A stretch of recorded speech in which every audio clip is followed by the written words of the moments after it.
पिंपरी चिंचवड शहर आणि पुण्याला जोडण्यासाठी पिंपरी चिंचवड महापालिका आणि पुणे महानगरपालिकेने वाकड ते बालेवाडी हा मार्ग तयार केला।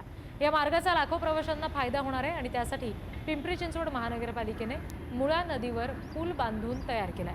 पण पुलाला जोडणारी 200 मीटरची जागा पुणे महानगरपालिकेला संपादन करता येत नसल्याने गेल्या 4 वर्षांपासून हा पूल वापराविना पडून आहे आणि या मार्गासाठी पिंपरी चिंचवड आणि पुणे महानगरपालिकेचे जवळपास 25 कोटी 18 लाख रुपये खर्च झालेत। केवळ 200 मीटर जागा मिळत नाही म्हणून पूल वापरला जात नाहीये। या पुलावर राडारोडा टाकला जातोय आणि खासगी वाहनं सुद्धा पार्क केली जात आहेत। हा पूल तळीरामांचा सुद्धा अड्डा बनत चाललाय। या सगळ्या परिस्थिती संदर्भात आणखी तपशील देतील आमचे प्रतिनिधी तुषार झरेकर।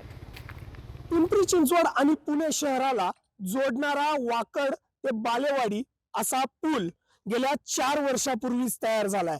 मात्र या पुलाच्या पुढील जो रस्ता आहे तो अजूनही अपूर्णच असल्याचं पाहायला मिळतंय। विशेष करून यामध्ये जर महत्त्वाची गोष्ट आपण पाहिली तर ती म्हणजे हा जो 200 मीटरचा जो रस्ता आहे तो अजूनही अपूर्णच आहे।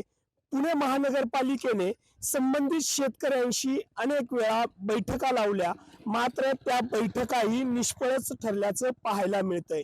विशेष करून यामध्ये जर आपण पाहिलं तर 4 वर्षापूर्वी 25 कोटी 18 लाख रुपये या दोनही महानगरपालिकेंनी खर्च केला आणि पूल हा नागरिकांच्या सोयीसाठी तयार करण्यात आला। मात्र या पुलावरती आता गाड्यांचंच साम्राज्य पाहायला मिळतंय, तर दुसरीकडे या ठिकाणी तळीरामांनी आपला अड्डा ठाकल्याचंही पाहायला मिळतंय।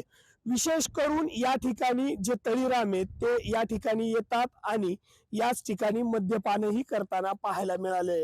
त्यामुळे आता हा पूल केव्हा नागरिकांसाठी सुरळीत केला जातोय हे पाहणं महत्त्वाचं ठरणार आहे। तुषार झरेकर, पुढारी न्यूज।